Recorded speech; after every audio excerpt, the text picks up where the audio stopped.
show with Comrade Lante Oriaki. Like us, follow us, and be the first to know. This is the Comrade Show. Yes, my Comrade. Yes, my people. Good morning, good afternoon, and good evening wherever you are in the globe. You are welcome to our regular Sunday program, The Comrade and Friends, a segment of the Comrade Show, your darling program. Today, the 26th of June, 2022. In fact, is the last Sunday of the month, of the beautiful month of June. By next Sunday, God's willing, we shall be in the month of July. Having said that, I want to say you know the deal. Please share our programs, relax, enjoy. At some point today, we'll be opening the lines for you, our wonderful viewers, to call in and put a word in as we make all attempt to develop, grow, and move our country to the next level. You agree with me that by this time next year, we'll almost be home and dry to know who will be our president and who will take the saddle. Our topic today is the road to 2023. Ekweremadu, the Nigerian Healthcare in focus. There is no news that we all know what is making the round. We shall have a slight discussion on it, but our emphasis will be on healthcare and the need for genuine healthcare for all Nigerians. Remember, like I said last Sunday, the Comrade Show is politics and politics is the Comrade Show. We're still going to talk about and sensitize our people on the road to 2023 and the relevance of PVC. There's also news, although we are not very sure, making the rounds, and people are worried that I think recently, a few days ago, it was said that the flag bearer of the APC, talking about Bola Ahmed Tinubu, has written to INEC to say he never went to any form of school and he has no certificate. We don't know how true that is, but we're just going to talk about it in our usual way. And of course, for many fans of the OB movement and labor movement, they are also worried that time is going fast and the flag bearer of the Labour Party, talking of Peter Obi, is yet to pick a running mate. All these and more we shall be looking today. I want to appeal to all of you. Please join, share, and ring in if you have something to say. I am not alone in the saddle today. Unfortunately, one of us, Dr. Tony Agbons, is unavoidably absent. Hopefully, he's going to join us next Sunday. I remain your friend, Augustine Iremra. But I have in the house the almighty CNC, talking of another musketeer from Atlantic Osariaki. Can you say hello to our people? Oh, yes, my brother. Thank you so very much, Comrade Pharmacist Austin Iremira. Nigerians across the world, greetings to you all. It's my pleasure, honestly, to welcome you all to this program. This is a segment of the Comrade Show we call the Comrade and Friends. It's an interactive segment. Please do well to share this broadcast. It's about Nigeria. It's about the failure that has characterized our healthcare system. It's about the entire Nigerian system, that there's a mass of Nigerians right now moving towards a direction of change. And so we must be together to ensure that this change is realized from 2023. God bless you all. Thank you so much for joining. It is the Comrade Show. Over to you, Comrade Pharmacist Iranira. Thank you so much, CNC Comrade Lante Pausariaki. Our people, I think this is no longer a news. This featured in around midweek last week that a sitting senator, a former president, a deputy president of the Senate from 2007 to 2019, and currently also a sitting senator of the People's Democratic Party, no other but Senator Ekweremadu and his wife were arrested and detained in London. The news came round. And as that news was developing, it came to light that they were also made to appear at a Crown Court in London for a plea. That has long taken place. The case at the moment has been adjourned to 7th of July 2022, and the Ekweremadus were not granted bail, so they are being remanded, probably in one of the police facilities in London. The issue is that a minor, as supposedly alleged, was brought into the country with the purpose of harvesting that minor's organ. It was later revealed that the Ekweremadu has got a daughter who is sick, probably with some complications with kidney, and the journey of that young man to the United Kingdom was meant for that purpose. There's also been a letter that is making the round that was issued by the office of Ekweremadu himself as a senator to the British embassy seeking visa application for this young person. The case, however, took a twist when this person who had come to London, allegedly they waiting for the surgery to be done, or probably maybe there were some medical issues that needed to be added to.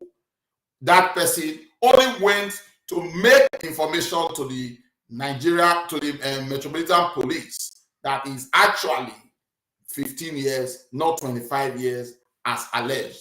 And that revelation, I guess, came through the doctor who later made the information known to the Metropolitan Police. And that was what led to the investigation. Why one is compelled to feel sad for the Ekweremadus, because healthcare is not our choice, it's a gift from God. At certain point, one can be sick. But the issue surrounding this big one has to do with safeguarding the issue of life and the wanton use of power. Above all, the biggest of all, which is shame to our nation, is our own healthcare system. In this day and age, I know surgeries for kidneys are a bit complicated, but as big as our country, it would have been something good to have at least a decent hospital where things like this should have been done.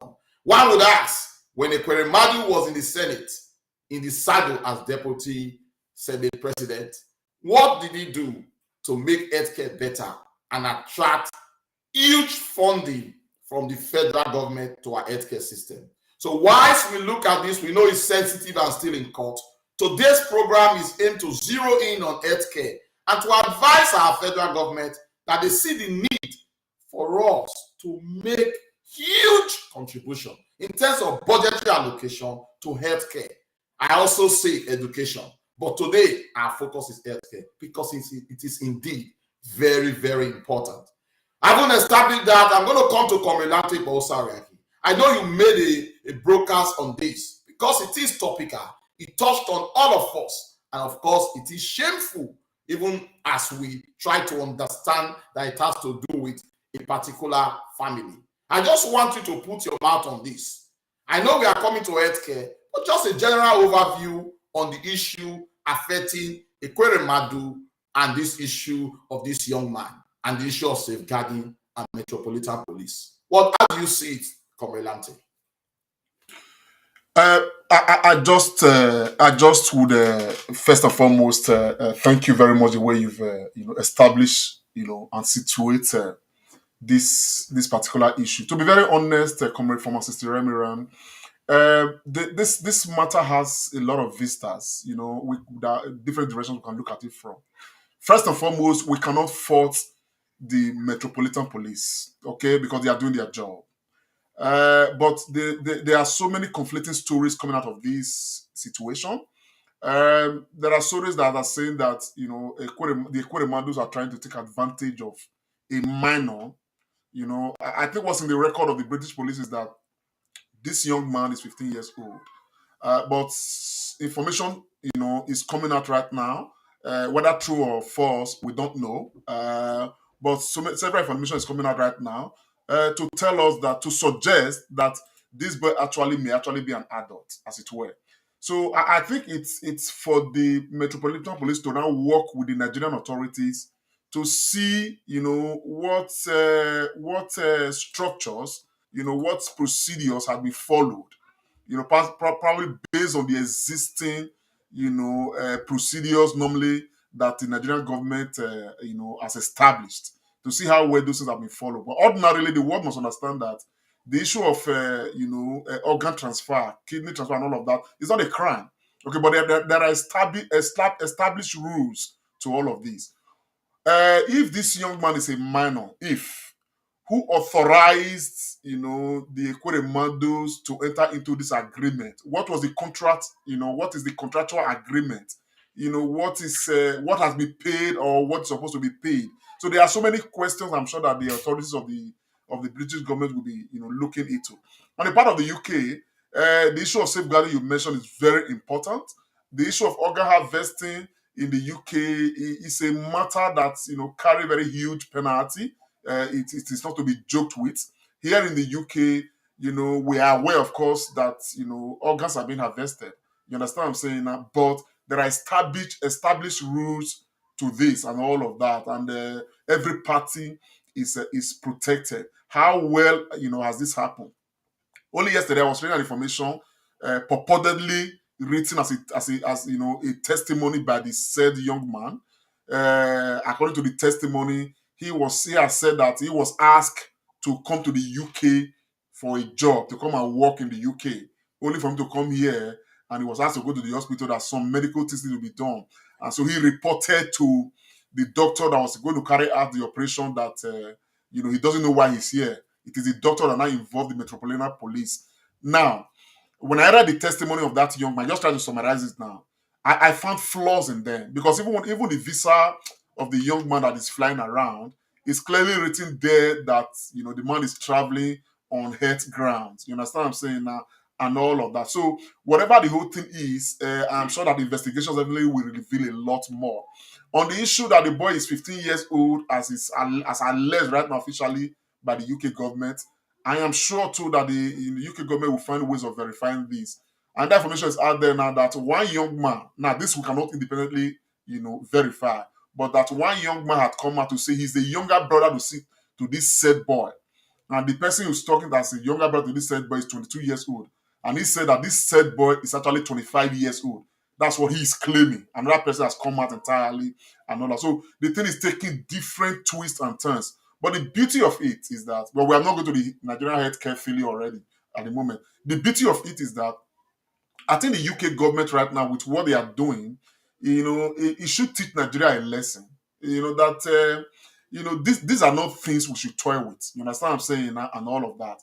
The government of the UK, the people of the UK, they are very, very much, they take the issue of safeguarding seriously. The protection of women and children, it's very top on the agenda, and anything that appear to want to jeopardize the rights and protection of children or minors, it is not something the UK government jokes with. At the end of the day, the Ekweremadus are found wanting and they are found guilty, they may be looking at up to 10 to 20 years imprisonment. And so there are so many stories coming out right now. I'm sure that we have not seen the end of it. That is talking of the developing story concerning the travails of the Ekweremadus right now in the UK. Thank you so much, Comilante. You couldn't have been more succinct with your summation there on this current issue.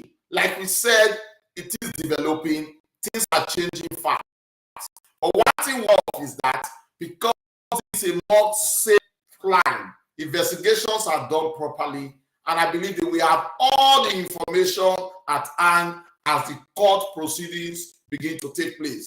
The Ekweremadus have not formally taken a plea, so there's no case really ahead. 7th of July is very, very important. That will determine the next line of action. I know if there are any bone scan to actually determine the age of this person, that will be done. Now, the lessons is that, of course, if they were in Nigeria, like I wrote in one of our WhatsApp chats, whilst Ekweremadu and the wife are in the police station now, they will be buying foolscap and appealing to the DPO, But of course, this is not done yet. So it's a lesson that they need to take. There's a big lesson all around, especially on governance and doing things that are right. Where Ekweremadu was to be in Nigeria or indeed any African country, this will not happen. Nobody will hold him responsible. So it is a big issue. But because this is developing, I believe next Sunday, the Sundays ahead, we are going to talk about it. Our focus today is to see why, if our healthcare system was good.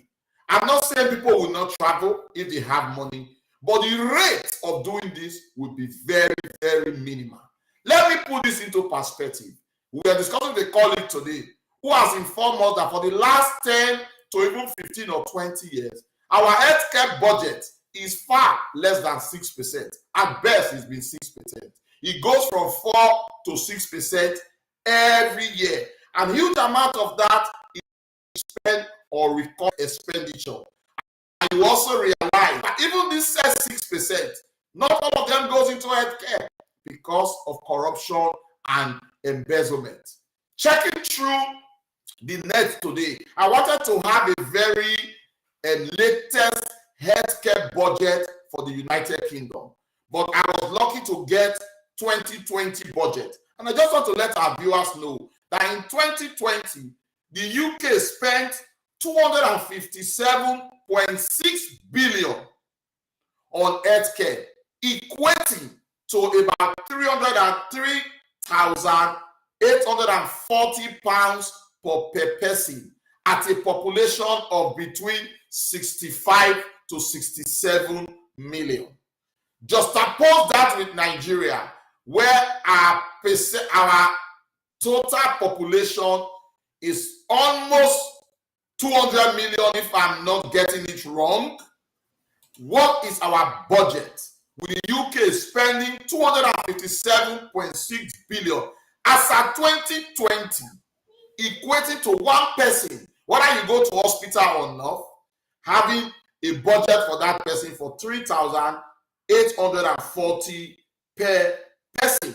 And as at that 2020, this 257.6 billion was 12% of that year's GDP.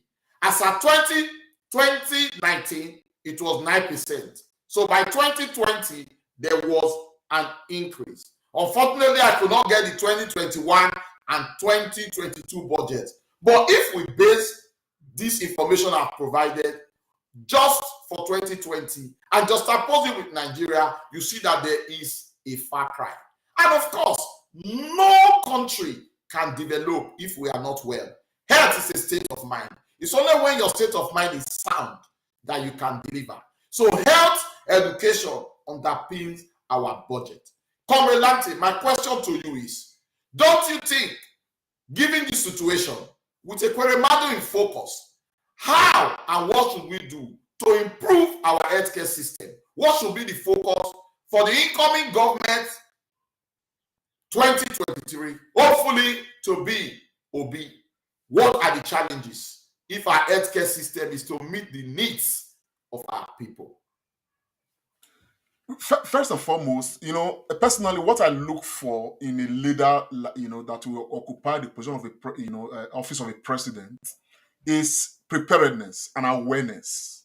Okay, over time, we have had leaders that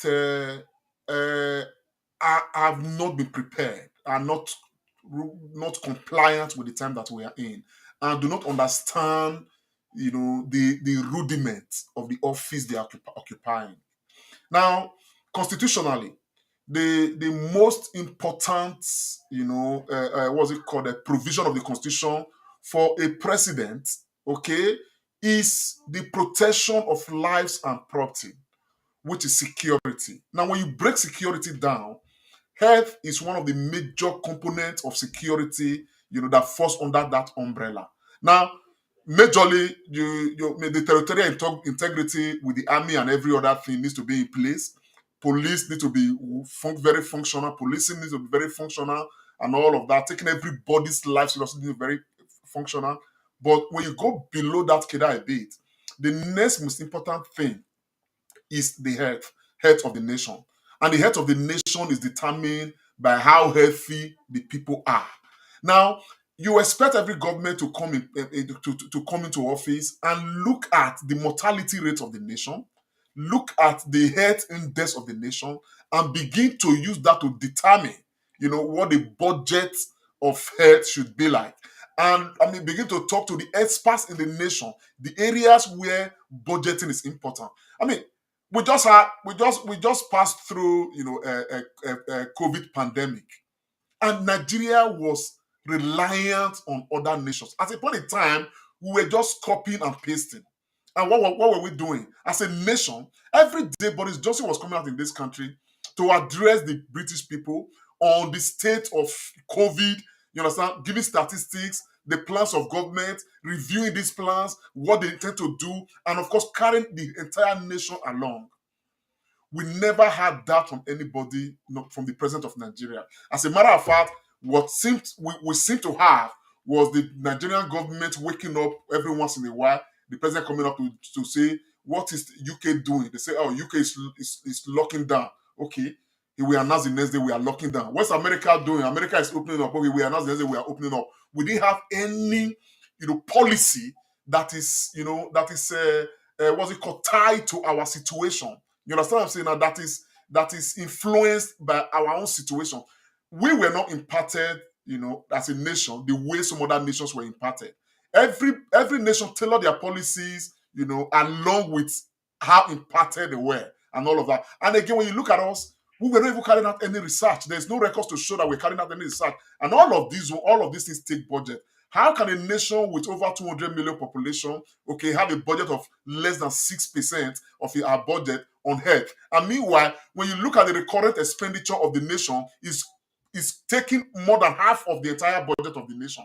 You understand? So I think it's a huge challenge. And so this is why many Nigerians right now are calling for a president, a person as president who is aware. I am glad. I'm a supporter of what's it called, Peter Obi right now. One of the reasons why I'm supporting Peter Obi has said that one of the most major components of state, is he named two things. He said health is number one. He said apart from health, the next thing is education. And somehow these two things are intertwined. You get the picture of what I'm saying now? Our education right now, people in the medical school, they are not going to school right now, they're on strike. Okay?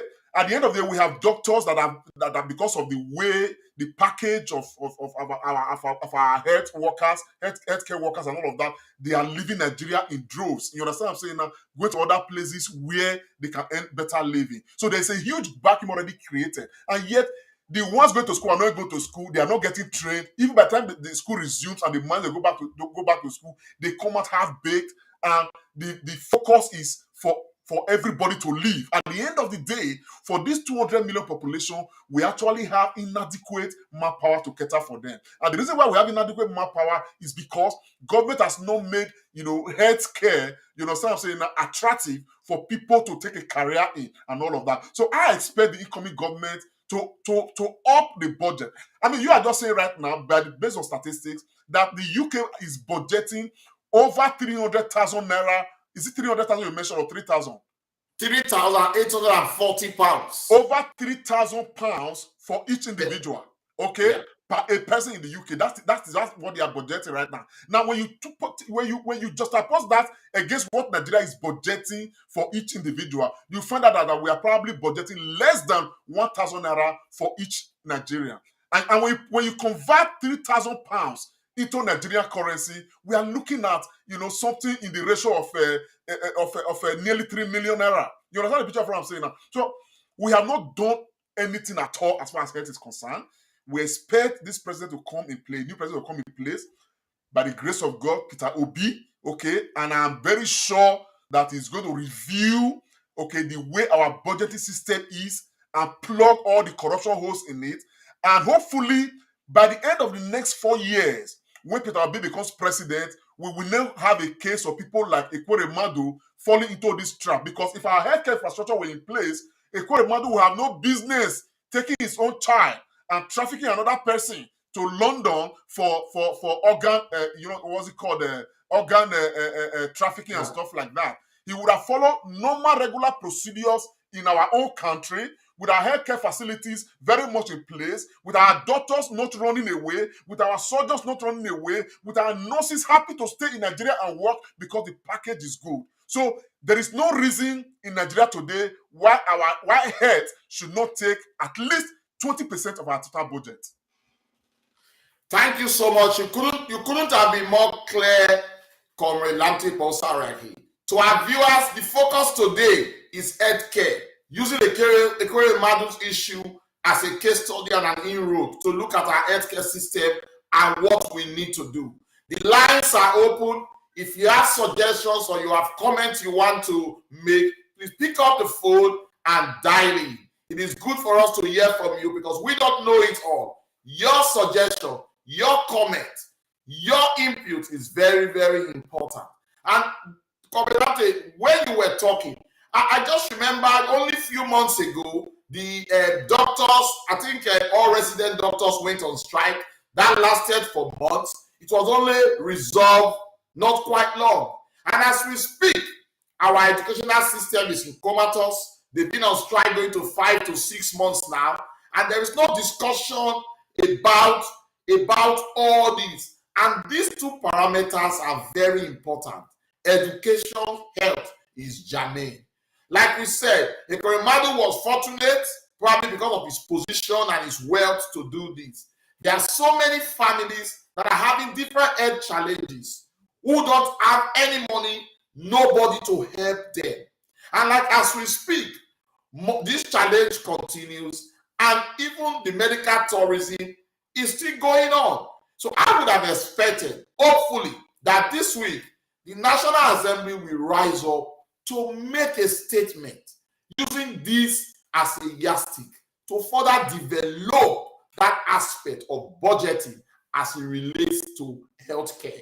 Because if you look at it, with a population going close to 200 million and a budget of 4 to 6%, you would agree with me, where corruption and embezzlement is paramount, that money will not even trickle down. There is no hospital, I think, to the best of my knowledge, that has this facility where things are being done. Maybe there are private hospitals. They might also be even a bit very expensive. Victor Abbas has said something today in his comment section that is not, even if you give a small budget, what is important is what is lacking in our country, which is indeed the willingness to do the right thing and to do the needful. I traveled to a countryside, what you can term a village in the UK yesterday. I only came back this morning. And as I was driving past, as little, as far as that village, all the roads were tarred. Every village has a small healthcare facility where information about health needs are quickly taken from the primary level to the secondary level and also to the tertiary level. But Dr. Komelante Pausaraki, I want you to look at this. We have 3 tiers of government. We have allocation at the federal level, we have allocation at the state level, and we also have allocation at the local government level. So if you look at those structures, if the amount we budget to healthcare is indeed utilized, we should see some at least, even if it's not too much, some form of development. Is the local government not functioning and the state government looking the other way also capable in this issue of healthcare, Komelante? Please, could you say that again? I didn't quite get it. I was just asking that the issue of not having a proper local government setting and a funny state setting, could that also be another reason for our poor healthcare system, realizing that healthcare in itself is indeed local? Well, to be honest with you, my brother, you see, look, there is, we need to dissect Nigeria a lot more. You know, I have just mentioned a bogus 20% should be apportioned, to be given as budget to the health sector. But you see, while we talk about corruption at the federal level with the executive council, the legislative arm, and all of that, the same level of corruption pervades the entire system. So even within the healthcare infrastructure, with the leadership, of the unions and all of that, there's been complaints of so much corruption, diversion of what is meant for what, and all of that. So at the end of the day, this nation is holistically sick. There is no part of this nation you can actually excuse. But the reason why it is happening is because everybody tend to mirror everybody. If the office of the presidency, there are regular reports of stealing and all of that. Now, those in the local government, what you expect them to do is to mirror what they think is happening, with the federal executive. For instance, while we are here now talking, the AG of the federal government is currently being accused of, embezzling something close to 200 billion. While EFCC is laying that allegation and the man is being chased around right now, the next man who has just won nomination to become Rivers State Governor for PDP, okay, under Nyesom Wike, he is the AG of Rivers State.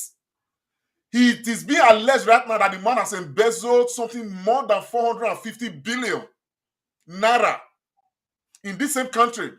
And another finger is pointing to Delta State, with a similar office holder in Delta State and some commissioners being accused of trillions of naira missing from the treasury of Delta State. At the end of the day, whether federal government, state government, local government, there is a level of systemic corruption that is taking place that even if you apportion 50% of the total budget to health and it is not well utilized, we will still remain where we are.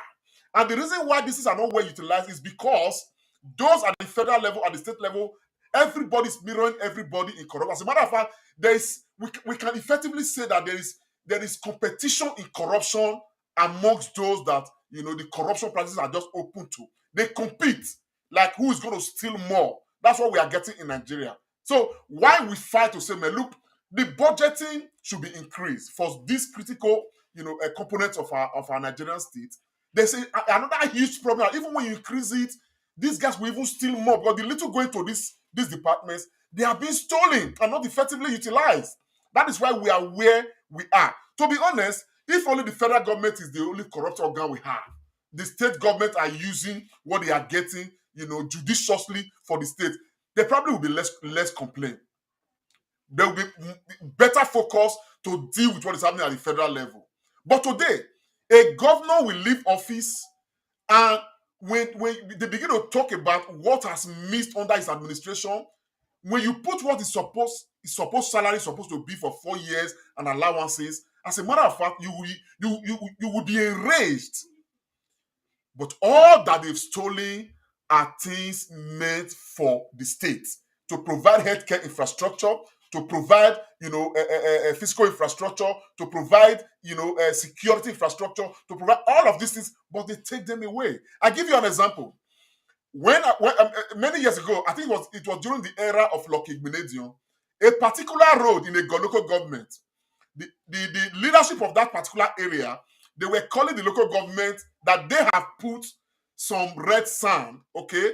They were asking the local government to provide a grader to come and level the sand so that the road will be passable. You understand what I'm saying now? They can be managing it. They donated money to get trips of red sand so that they can fill the potholes. They were not asking the local government to just bring, a tractor to come and level the sand so that they can be using the road. The local government did not listen to them until one day they now protested and went to the local government council, met with the local government chairman, local government, okay, go and verify. Just like Peter Obi would say, my friend happened to be the Odionwe of that particular street. They now went to the local government chairman, a new local government chairman was in place, and the man looked at the files and told them that it is on record that this road in question had been tarred by the state government, street light provided, even drainage provided on that particular road. What it meant was that the previous local government chairman, so they have raised the budget to actually asphalt that road, put drainages on that road, and of course provide street lights on that road. But this particular road did not see any of such. It was stolen. You want to take this call? Someone is calling. Yeah, we have a call. Can we take that call, please? Hello. Hello, good afternoon. What's your name and where are you calling from? I can't hear him. We can't hear you, sir. Can you speak a bit louder?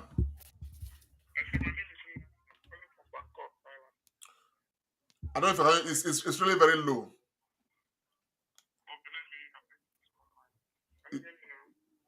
Can you hear him? I can't hear him. What's his name and where is he calling from? I managed to hear you very. It's not loud at all.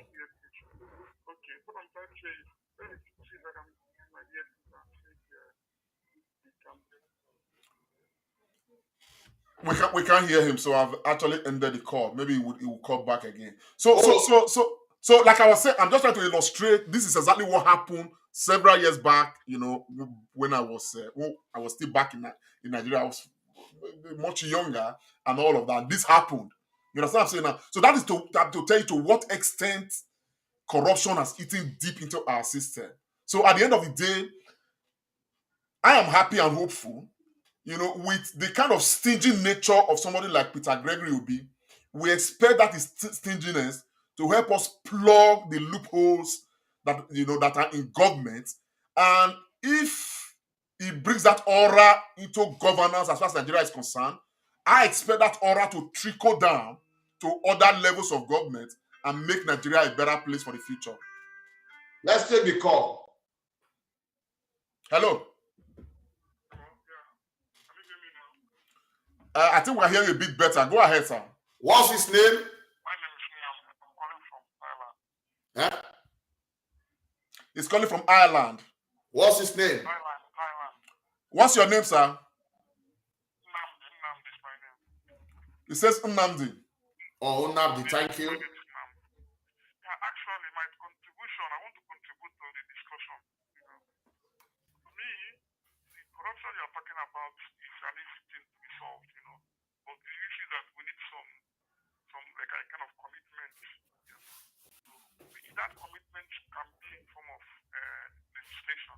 Once there's a legislation barring every government official from traveling for medical tourism, put them and their families for medical tourism and education outside the shores of the country, you will see that the budgets needed for any of those sectors will go down to work. Nobody will eat it because you can't get the bone that is tied in your neck, If you eat it, then probably you get sick and you die. So it will solve the problem of corruption. And there's another thing I want you to know. Can you hear me? We are managing to hear. Just go ahead, sir. Another thing is that the problem of corruption in our place is a very serious issue. If you remove this set of leaders, for instance, now, and replace them with those people, those poor people now, this problem will continue. So the way we solve the problem is let us build a strong institution. That this strong institution can come up in the form of legislation that can stop people from doing things anyhow. If you have a strong institution, have a strong police that's in place, it will take some of those things. It's not about budget. If you budget 1 trillion, same set of people will still embezzle it and nothing will be on can, to joke for money. But if you have a legislation that cannot allow anybody to travel outside, be you the president, if you get 1 naira, how 1 naira will be put to work? Because if you don't use it, if you get sick, you will die. If your school is not fixed, your children will not go to school. Thank you very much, Mr. Nnamdi. I think your message is well passed. I will translate for those who may not have heard. Or rather, because it's very Komilante, did you hear me? I want to thank Nnamdi. I heard everything he said. In fact, he left a message on the comment section. I'm going to come to what he said. That was the next thing I wanted to talk about.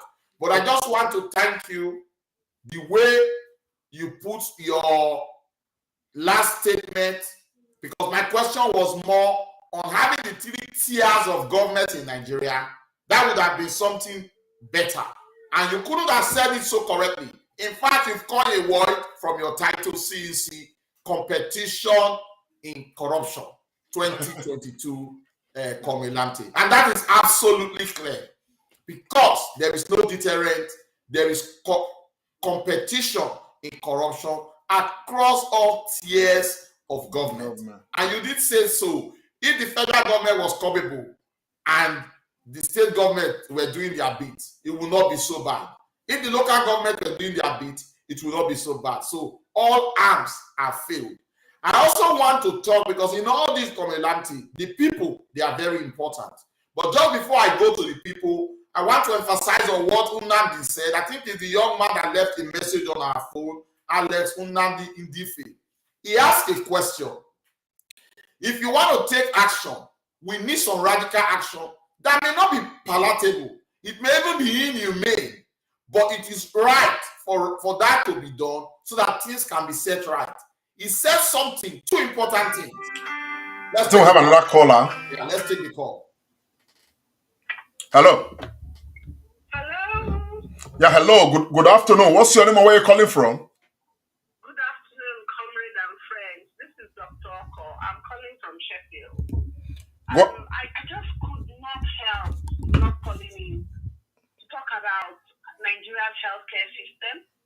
You know, because you find out that I think the main problem is that we do not have value. We don't have value for human health and for human life. Even us as individuals. What do I mean? Starting from the person, my mother, your mother, our brothers and our sisters, what is our healthcare seeking behavior like? When something is wrong with us, where do we go to? We rather go to chemists, pastors, and all other options before we go to the formal hospitals. Now, sometimes you cannot blame us because when you go to the formal hospitals, one, either there is nobody to see you, you are in a queue forever, you carry your sample, you actually carry your sample, comrade, from point A to point B, and sometimes you don't even get results. Okay, how many CMDs in Nigeria can boast that when they come down with something fatal, the hospital they are managing can save them? Even our number one citizen, is there a hospital that can save him or her if something catastrophic was to happen? You see, I really do not understand us. Every day we see thousands of Muslim faithfuls and Christian faithfuls who are doctors, healthcare providers, nurses, midwives. They are in churches, they are in mosques. How often do the pastors settle down and say, or the imams, this week you're going to talk to us about diseases of choice, how to avoid it, diabetes, hypertension. Exactly. You know, how often do we do this? Even us as individuals, even in our own homes. How often? What is exactly our problem? You know, I just have to call in. I have to call in because there are thousands of Nigerians outside Nigeria who, when they pull out of the healthcare systems of the country they are in, those healthcare systems will tumble. They will feel it that something has happened. So if we have these brilliant minds, these brilliant Nigerians, rendering care everywhere across the world, across all cadre of healthcare system, from pottery to consultants to just CEOs, talk about it. What then is the problem in our own country? Where would 4% of our budget be what is allocated to health? At the federal level, the state level, the local government level. Go to the local government. Are the healthcare centers there functional? What is happening to primary health care? Can we not just understand that prevention is far, far cheaper and wiser than cure? You know, please, I don't want to take on the time of everyone else, but I want us to think about what I'm going to say, which is something that Dr. Douglas Oko says every day in Nigeria, and that is that the Nigerian patients are worth it. And any of us can become a patient at any time. See, illnesses, being unwell is no respecter of persons. Thank you very much, comrade. Thank you very much for calling in. Thank you so much, Dr. Loretta Baroko, for phoning in. you have said a lot, and what you said is indeed very apt. And like yourself and your husband and your family have always said, the Nigerian patient are and continue to remain worth it. Thank you so much, Dr. Loretta, for ringing in. You anchored on two things. If overall, what Loretta said is that all of us in different categories need to take responsibility.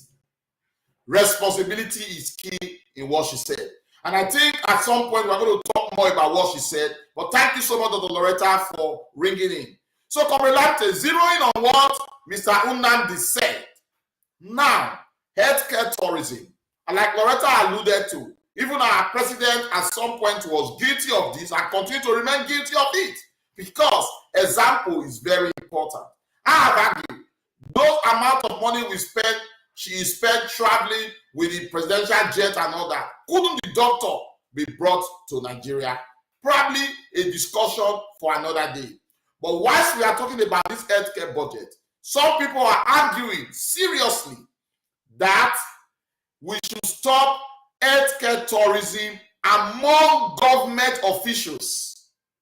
And we should also stop education tourism among government officials. I want you to look at this. Do you think because it's open and the government officials have access and they can go, is that partly a reason why they refuse to develop our own healthcare system because they can jet out? Some people would also argue that everybody has a right to healthcare anywhere they like. Do you think that legislation will be a bit too harsh and comparing our government officials sort of going against their fundamental human right to seek health somewhere?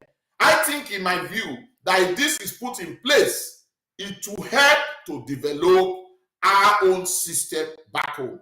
If you are a businessman, you made your money outside of government and outside of politics, you can take your family to anywhere, you can go and seek healthcare anywhere. But I think this discussion is very germane at this moment, that all government officials should have their children educated in Nigeria. They should go to Nigeria own hospital. Would this be a challenge to their fundamental human rights? How do you see it, Comrade Lampton? You may want to take this call. Hello. Hello. No bad, sir. What's your name and where are you calling from?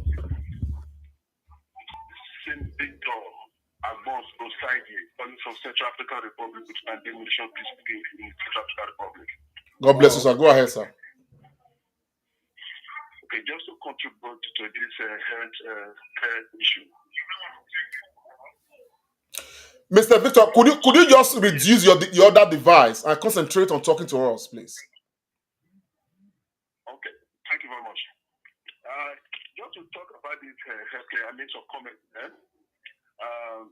Healthcare problem in Nigeria is going to be purely on revolution on all aspects of healthcare. It concerns the government, it concerns us as individuals. Thanks to Dr. Loretta, what she contributed, I don't want to repeat on that. That is noted. But let me come to the system itself, the government system. We're talking about budgeting money to healthcare. My question on the comment again is that what have they done with the little one that have been budgeted to this health system? We are from a good state. We know our center hospital, which they said is going to be ultra-modern hospital. When I was in Nigeria last time for this COVID test and all those things, you go to them, you see the system, they still very, very poor. That was the last hospital we have in Edo State. The way they attend to you is very poor, everything. And my son is listening to medical line, and he was in that hospital for doctor, whatever they call it. It was an attachment there.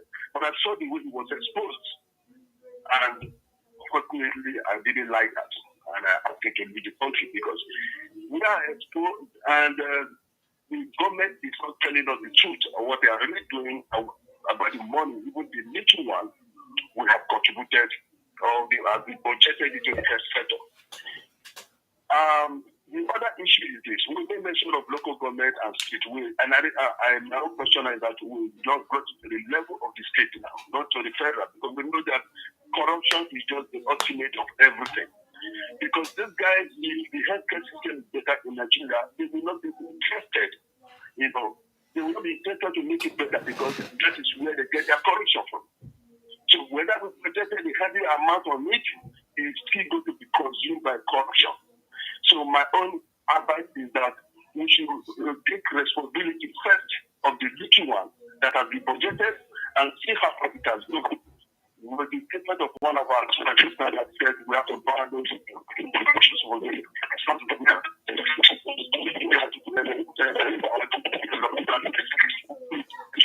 so please let's take it that way because it's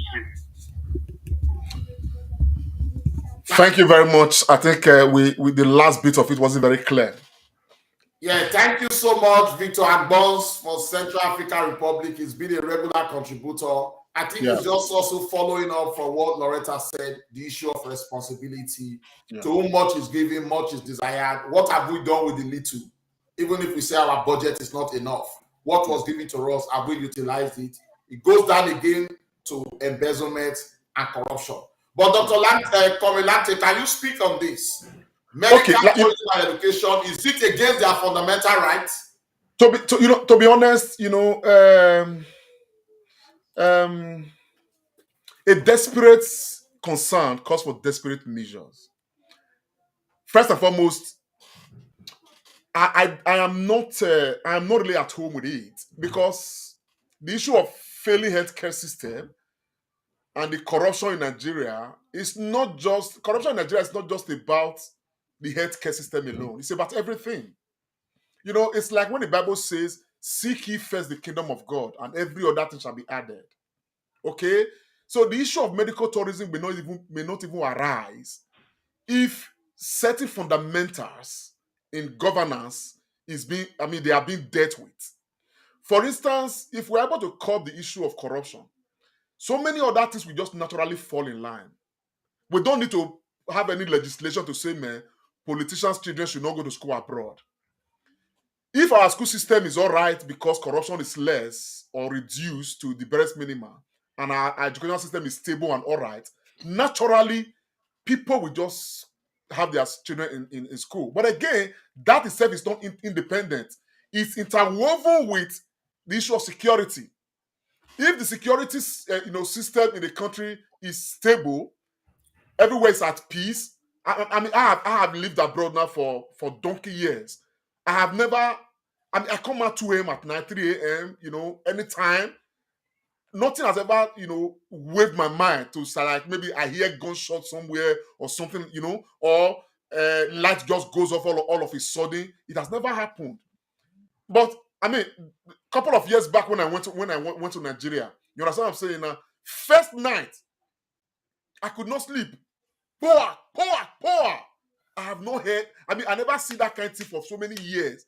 When I started hearing gunshots, people were not calling me, may I relax, say, where I call them vigilante. They are testing the area sporadically.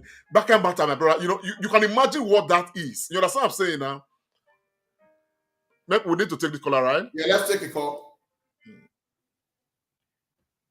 Hello.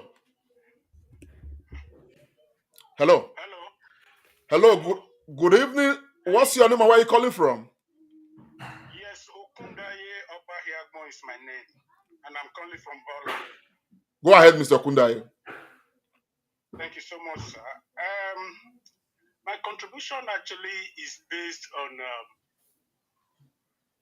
the brain drain situation of the country, and I don't know how you guys want to address, that aspect of this issue, particularly as it, affects, the healthcare system in Nigeria.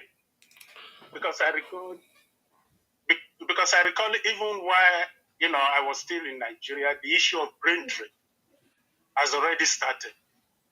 And the past 7 years, or rather since the inception of this administration or regime, if you like, has exacerbated, Nigerians, particularly in the medical field, leaving the country. So actually is this. And President Peter Obi actually addressed that issue in one of his, or rather his recent interview or conversation with Nigerians a few days ago. The question was, how does he intend to tackle the infrastructure situation of the country? The question was actually based on the physical infrastructure. But he started by answering that question that, with him, he's going to start with the human infrastructure. Absolutely. Exactly. That's exactly what he said, which I totally agree with.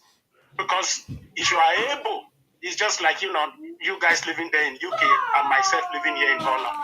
Once you invest in the human infrastructure, definitely the physical infrastructure will follow. And as such, that is basically where the issue comes back again. The issue of brain drain. Like I earlier stated, on the medical or health sector of Nigeria.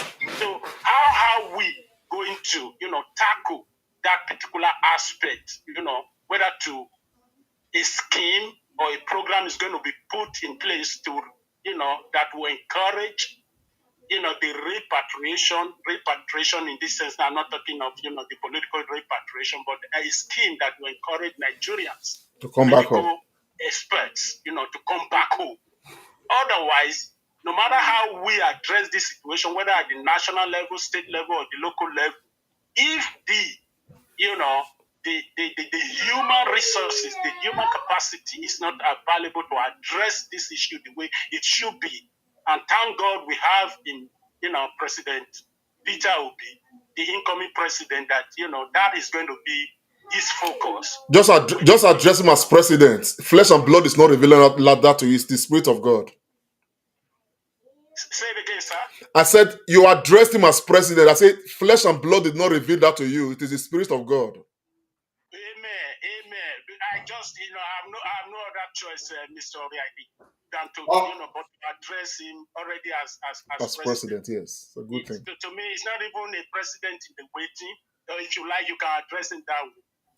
But again, it beckons, upon all of us as President Obi has already, more than in many occasions addressed this issue of, the physical, or rather the human infrastructure. Yeah. So, in order not to take much of, the callers in time, my emphasis, and I will equally, want to hear from you guys or maybe other callers.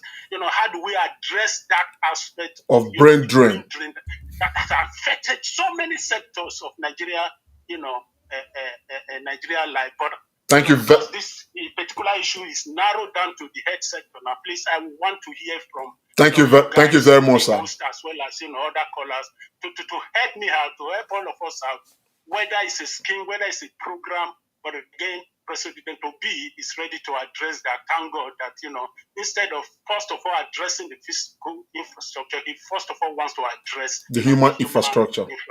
Thank you very much, caller. God bless you. For giving me this time. Thank you, sir, Mr. Kunda. Thank you so much, Okundaye Ogbayagbo, for that comment.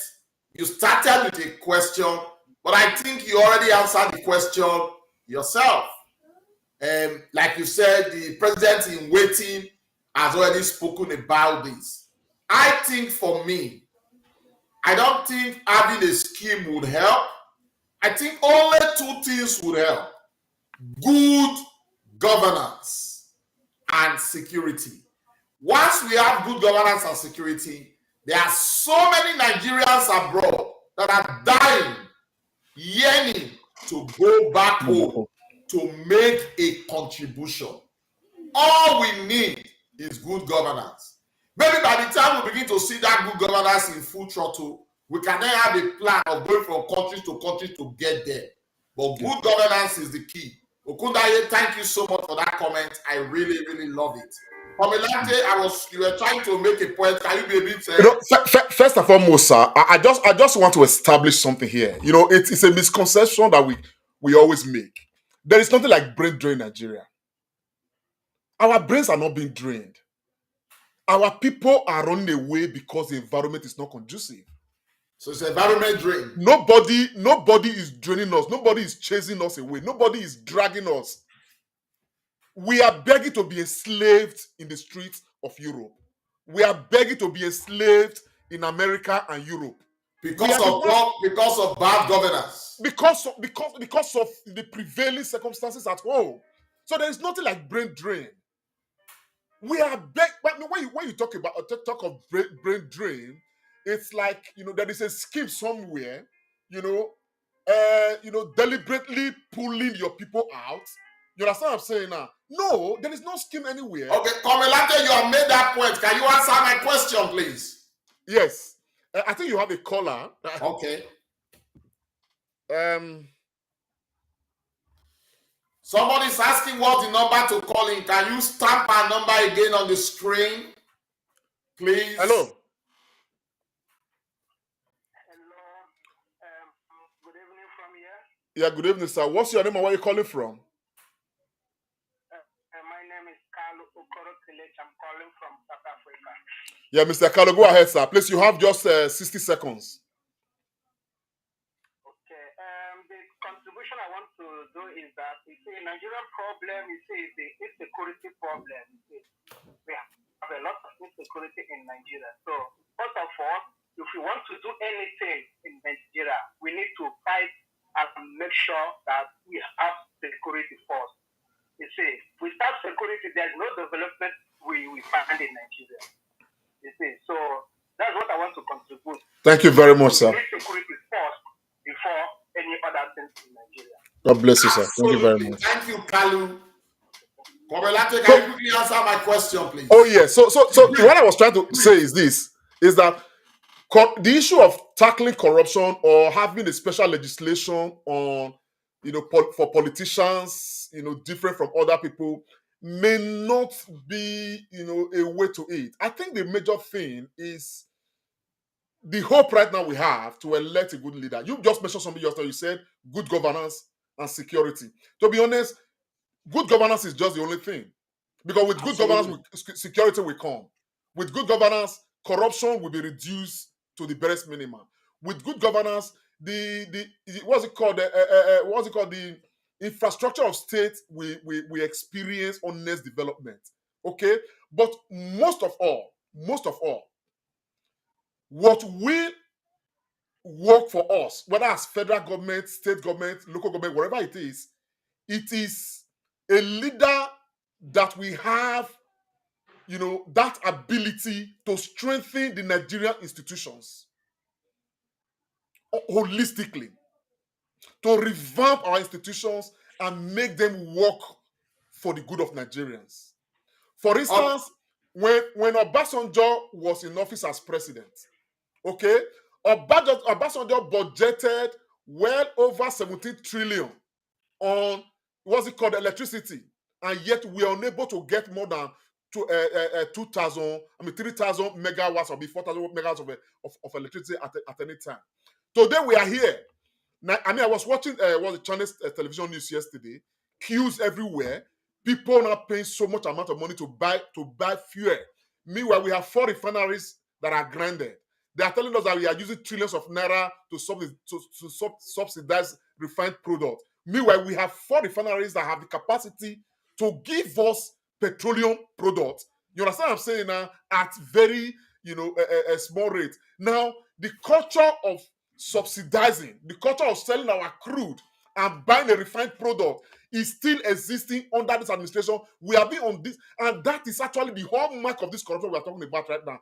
That is where all the channels and all the loopholes are in. So we need a leader, a government that knows these problems and knows how to tackle these problems. And I tell you that somebody like Peter Obi is prepared.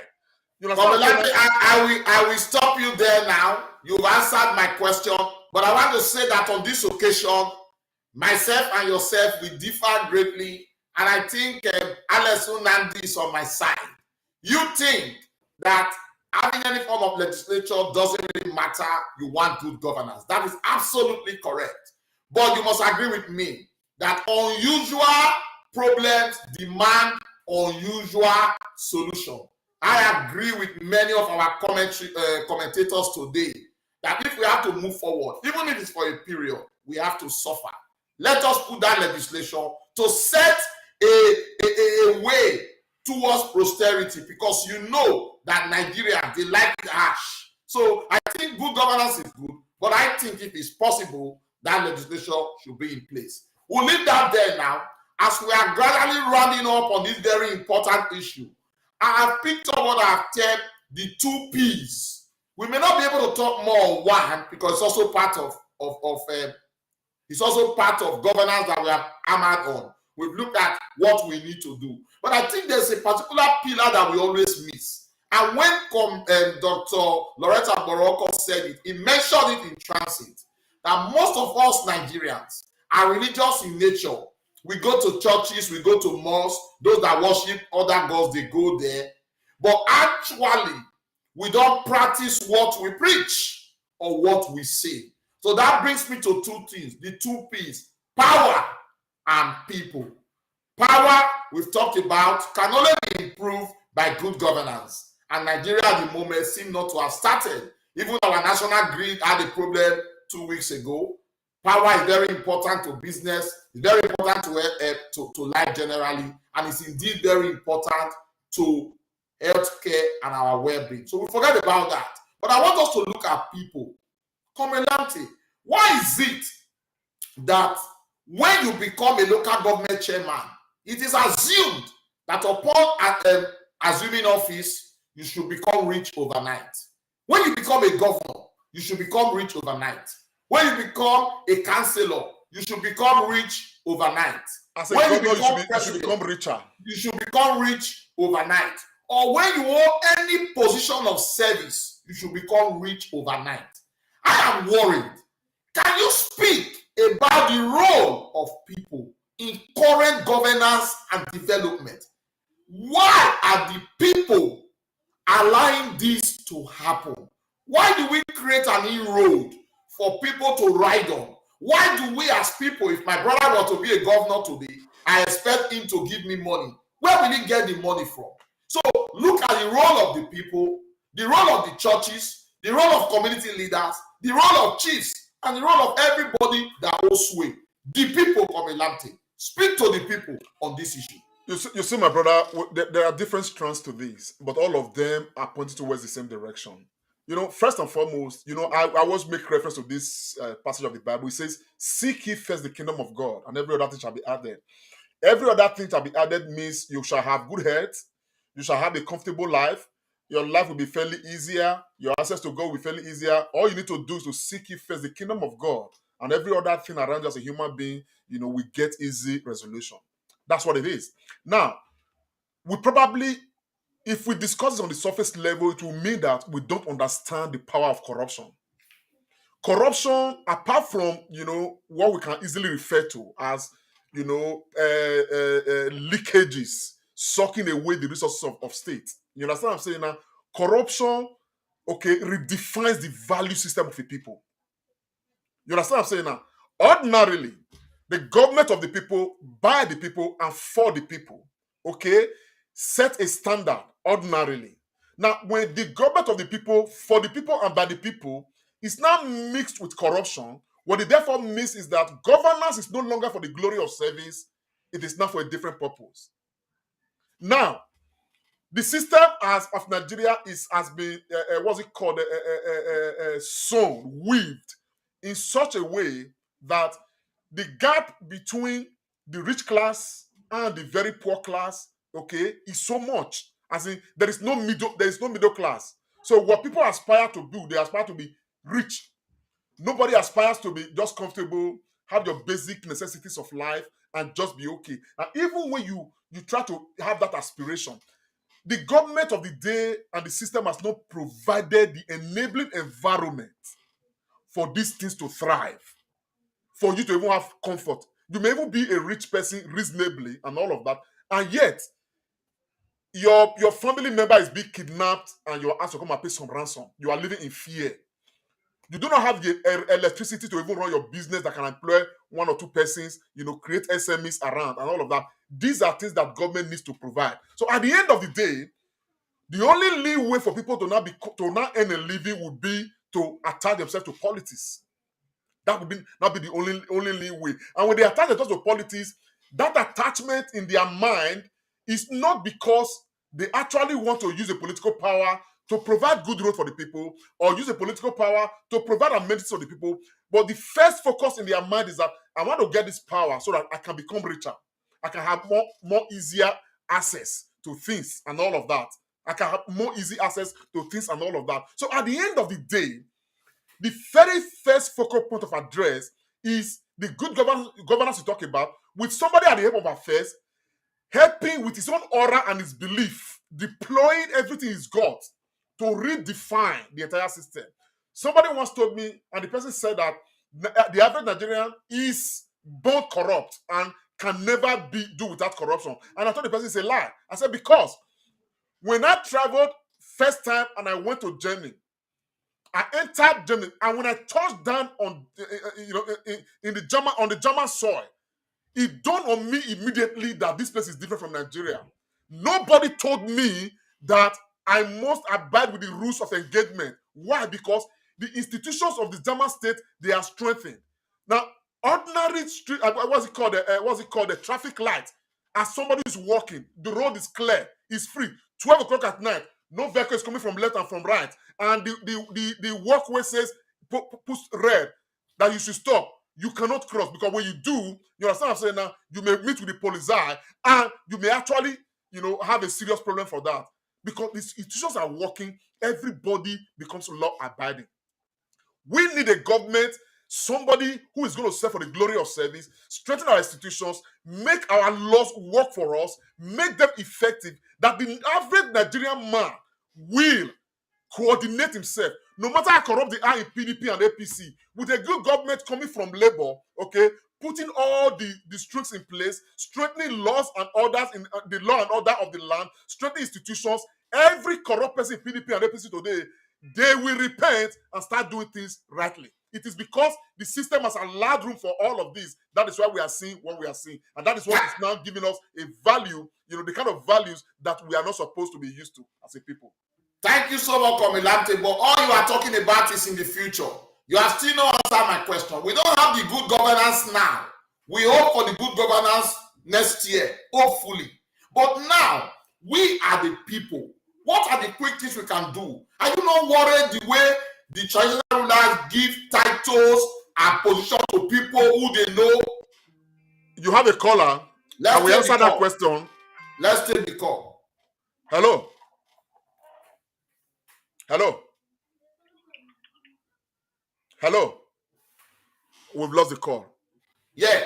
Like I was saying, Komilante, this is in the future. We hope for good governance. But while we wait for good governance, what will we as a people do? Why do we respect people that we know are not genuinely rich because of their power? You want to take this caller? Let's take the call. Hello. Hello.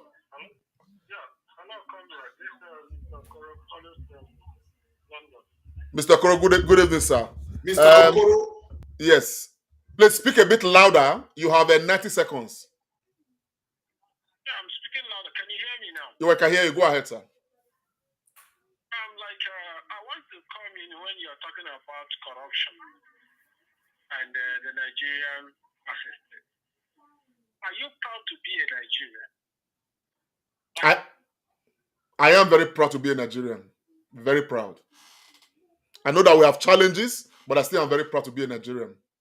And we have lost the call. Go ahead, sir. Yes, so Komilante, I know you are being futuristic, good governance, yes, but we are not there. The call is coming back. Okay. I don't know, but just go ahead. The thing is... yeah, so what I want you to say, just as we begin to talk about, you see this information about PVCs and how the churches and different institutions are rising up. You see videos here and there, even banning people that they won't come into the church. This is what we want. So the people is very important. I want you to speak on those aspects that we do as a people. Well, coming from Sister Emira, let me tell you something. I know the point you are making, exactly. And I'm sad to tell you that there's hardly nothing we can do right now. The only thing that we can possibly do is to be talking as we are talking right now, enlighten ourselves. But how much of that enlightenment actually, is going to be heeded by the people? You understand what I'm saying? And that's one. I don't want us to undermine the role of government in society. Leadership. The role of leadership in society. I'm talking of leadership, in the hands of governance. I don't want us to undermine, because it sets the standard for everything. It sets the pace for everything. You understand what I'm saying? Otherwise, everybody will just be in isolation. If you're a good man, you'll just be a good man by nature. You understand the picture of what I'm saying now? Now, you hardly find good people by nature in Nigeria. We have a lot of people right now are saying, man, corruption is too much in Nigeria, corruption is too much in Nigeria. My brother, people go to even their family units, they are very corrupt. Children are growing up, their mother will cook soup and put inside the cupboard. You understand what I'm saying now? The children will just go inside that food drawer and use their hand to pick meat from inside the soup and eat. That is corruption at that level. You understand the picture of what I'm saying now? Their mother cannot even account for some. There are people whose mothers are just traders in the market. They go into their mother's wallet to go and draw 1,000 naira out of it to go and spend. Now, they don't realize that is corruption in the first place. But it is when you expand the scope. So at the end of the day, we want law and order to be the guide, the order of the day. And there cannot be law and order if the institutions of governance are not being strengthened. That is why, I've always said, following with what Governor Obaseki often says, that we don't need strong men in government. We need strong institutions. And therefore, we need people that can strengthen the institutions of state. When institutions are strengthened, we will be talking about this. That will just equally mean that we have seek the kingdom of governance, and every other thing is following. Even the churches we are talking about right now, the church in Nigeria is relevant because there is no employment. People are not working. Because if somebody has to go to work Monday to Friday, sometimes Monday to Sunday, you will find out that some of these churches you see right now that have thousands of people, they will not even find 100 persons if there is massive employment in Nigeria. Now, employment cannot be created if government does not create that conducive environment for enterprise operations to operate in Nigeria. You understand what I'm saying now? So at the end of the day, this thing falls on good governance, falls on a leader who understands the tenets of good governance and how to deploy those tenets of good governance, strengthen institutions, make everything work effectively for the people. At the end of the day, the church and the religious institutions cannot be attractive, the way they are in Nigeria right now if there's massive employment. I tell you, that person, those 1,000, 3,000 people you are seeing in churches, in some churches today, this Sunday, when there's massive employment, my brother, some people will even come back from work on Saturday. They are too tired to go to church on Sunday. You understand the picture of what I'm saying? They probably just want to watch the service on internet and feel relaxed, preparing to go back to work on Monday. But because we don't have employment in Nigeria, okay, somebody is sitting out there who is not even trained in theology and telling another person that just pray. After prayer, what you did not work for will come to you. All of those things, those preachings, they change our value system. Right here, if you don't work, you cannot eat. You don't need any preacher to tell you that God is going to bring some manna. You're going to jump some good luck. No. The system already lets you know that you have bills to pay. If you are a tenant, you have rent to pay. If you have mortgage, you have mortgage to pay. If you have a car, you have a car loan probably to pay. You have insurance to pay. God is not going to supply the needs. The only prayer we pray here is for God to make us healthy, for God to lead us into right opportunities where we can work, probably effectively, make enough, have the strength to work and keep our biz going. That is the only prayer. But if this place had no employment, maybe I would have been going to church 3 times a week. But today, sometimes I not go to church today now. I'm not feeling because I'm tired. I go work last night. Thank you so much, Komilante. You have really said a lot. And what I take out of this is that morality cannot be substituted for governance and respect for laws. At all. And I think that's very key. That's very key. That I'm a gentleman, I'm very moral and upright. Has no place in governance. You think true governance should be exemplary with good leadership. And when that is in place, everything will follow smoothly. Absolutely. You couldn't have been more correct. Our viewers, it's been the Comrade Show. It's been Ekweremadu with a special focus on healthcare. We've had lots of interactions and there have been contributions. I can see that even all our viewers have been buzzing with lovely ideas. Thank you so much. The issue of Nigeria healthcare, governance and leadership is unending. It will continue to be an issue that we'll continue to talk about. But today, in some way, we've been able to deepen understanding again on healthcare. As we round up during my intro, I said we're going to just have a one-liner word on this topical issue. Comrade, just a one-liner. The information making round is that the candidate of the APC, Bola Ahmed Tinubu, has written to INEC to say that he has no certificate. It's not an issue now. We don't have a strong knowledge about it. But I just want a one-liner from you. No wasting time. Just a one-liner. Well, I think it's a developing story. We've just got to wait it out to see exactly how it's going to end. Based on that statement alone, if it is true, based on that, he has already disqualified himself from the race. As a matter of fact, I think he should be arrested immediately by the AFCC and quickly disqualified from the race if it is true. Or okay. Otherwise, I would like us to wait a bit more. Some people are speculating that Bola Ahmed Tinubu, the reason why he's not tendering any certificate, I don't know, we cannot verify this independently, is that he went to school with a different name. It's not originally a Bola Ahmed Tinubu, and the certificate is got with a different name. And those certificates show that Bola Ahmed Tinubu is actually 85 years old and not 69 as he has actually sworn to, which means that if those certificates come out, he will be charged, with a perjury, which disqualifies him from the race and all of that. So how he's going to navigate this, we don't know. Again, the danger in this is that we had a similar scenario with President Muhammadu Buhari when he was coming in as president and all of that. People challenged that he didn't have certificates and all of that. And somehow the APC machine and the politicians in Nigeria, they bamboozled everybody and, make this man become president of Nigeria. And today, we know how much we are suffering. So I'm sure that a repeat of such should not happen. So I think we are watching at some point if they are going to allow it fly. I know that there are very credible, prudent Nigerians that will challenge this even to the Supreme Court to make sure that Bola Ahmed Tinubu is disqualified from the race. If he has not got the requirement to run for the president of Nigeria, therefore he has no business being there. I think that will be my take for now, my brother. Oh, thank you, Comrade, for that. Your answers were good. I wanted a one-liner, but you gave me an epistle. But in your usual way, those statements are absolutely apt and they are correct. But I just want to let our viewers know, you don't need to have a secondary school certificate to become president of Nigeria. You don't need to go to university to become president of Nigeria. All you need is just a school cert. And if he can provide that, there is no reason why he cannot contest.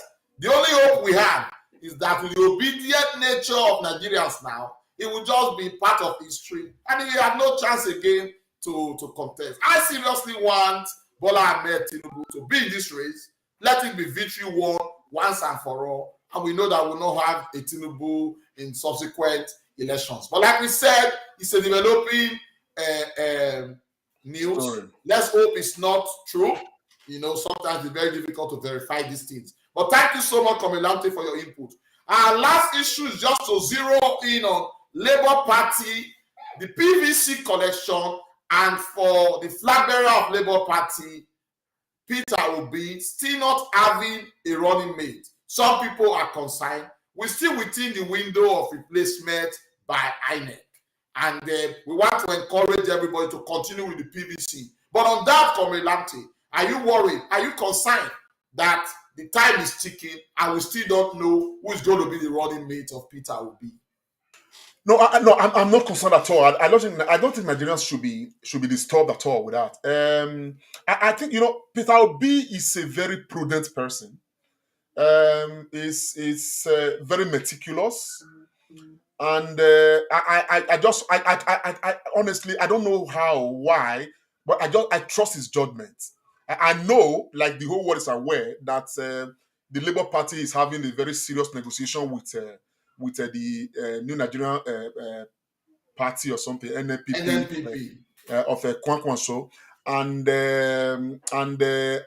aware that they have agreed on everything. The only area right now that appear to be drawing the hand of the clock back a bit is that they are unable to agree on who will become the head of the ticket, as who will be the president and the running mate. You understand what I'm saying? And all that. And looking at the mandates Peter Obi already have, from Nigerians in the south, majorly, I am sure that Peter Obi is not going to concede to become the running mate of, Kwankwaso. And again, everything speaks, to the favor of Peter Obi being the head of the ticket, the president, because for once, let us have somebody from that region become president of Nigeria. That's one. And again, Kwankwaso is a man who commands a lot of support, particularly in Kano State and some other parts of the north. And so he may have looked at his support base, and somebody the other day came out to say that Kwankwaso is some years older than Peter Obi, try to bring that in and all of that. And so all of those things, they may, tarry a while, but I'm sure that they may eventually, have an arrangement. If they do, to God be the glory. But if they don't, I think that I have a wind, I have some wind that the Labour Party already have a plan B. That if this fails, okay, they have equally a credible plan B that they can turn to, so that they can beat the window and present a proper running mate from the northern part of Nigeria that be a running mate to Peter Obi. But we are hoping that Kwankwaso will heed to various, important reasoning, as provided by the nature of Nigeria today, and of course become the running mate of Peter Obi. If that happens, bro, I will start celebrating, pumping champagne every Sunday, from August to election day, because I will know that conveniently that Peter Obi will be the president of Nigeria. Thank you so much, Komelate. You have assured us that we should not be worried. Let us stay steady fast. The running mate issue will not be an issue. Let us continue to remain absolutely obedient that come February and May of 2023, victory will be ours. So our viewers, don't be worried. Obi is still on the ticket. He carries the burden of Nigerians and is ready to carry us to Eldorado. Komelate, as we come to a conclusion of this, INEC has said that PVC collection and registration has been increased. The date has been shifted to sometimes in July, if I'm correct. What do you have to say? And what do you have to say also concerning how Nigerians are really woken up and the collection of PVC is seriously overwhelming INEC? Just a one-liner on that. Well, honestly, I think it's a cherry news. We've been waiting for INEC confirmation for quite a while. I know that there's been a court injunction asking INEC not to stop, the process. The National Assembly equally weighed in, but I didn't make any announcement on this until the day before yesterday. I think in Abuja, the INEC chairman himself, made the confirmation that INEC. The last day is not going to be June 30th.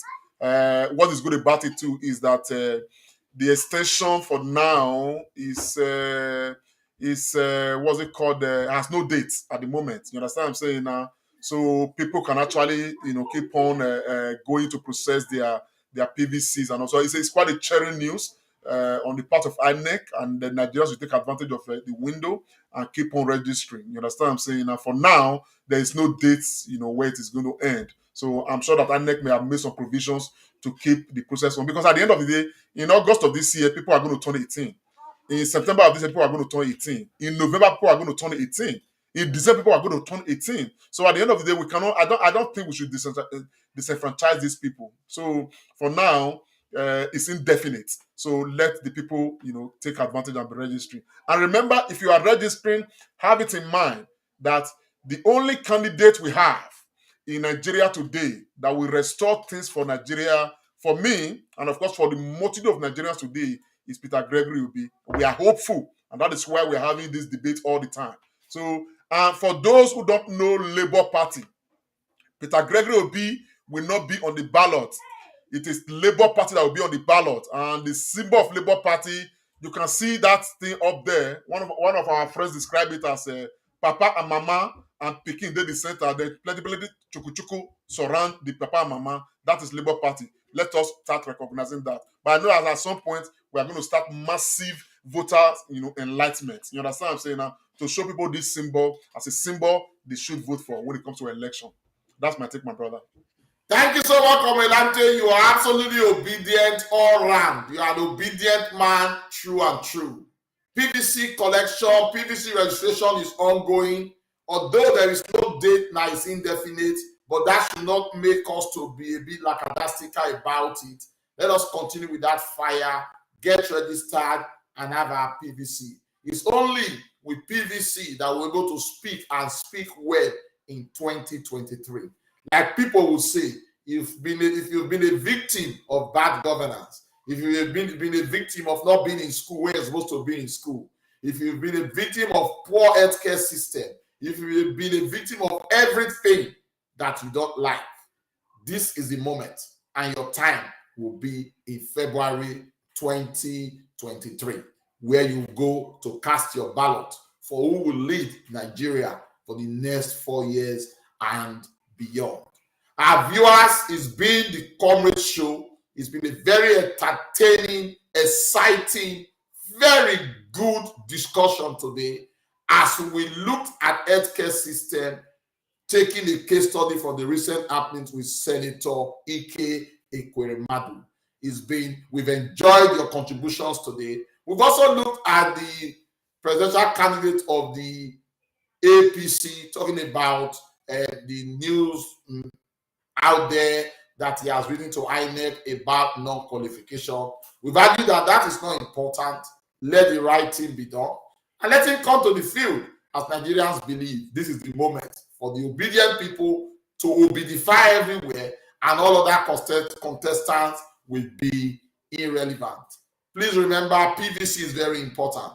We look at healthcare and we think that Nigeria healthcare is in a very, very difficult place at the moment, and that only good budgeting, killing of corruption and embezzlement, and doing the needful with some degree of responsibility that will take us to the right place. Because health is very important. You may be healthy today, you don't know what will happen tomorrow, or even in weeks and days ahead. Let us not always look at the other side. We've also argued slightly that it will be better for a legislature to be in place, that all government people will have their children educated in Nigeria and also use the healthcare facility in Nigeria. Although Komilate Bawusaraki differs slightly, he said that good governance underpins everything. And of course, that is true. Leadership, good governance is what we want. And 2023 will just be that right moment for us to say, hooray, this is what we really want.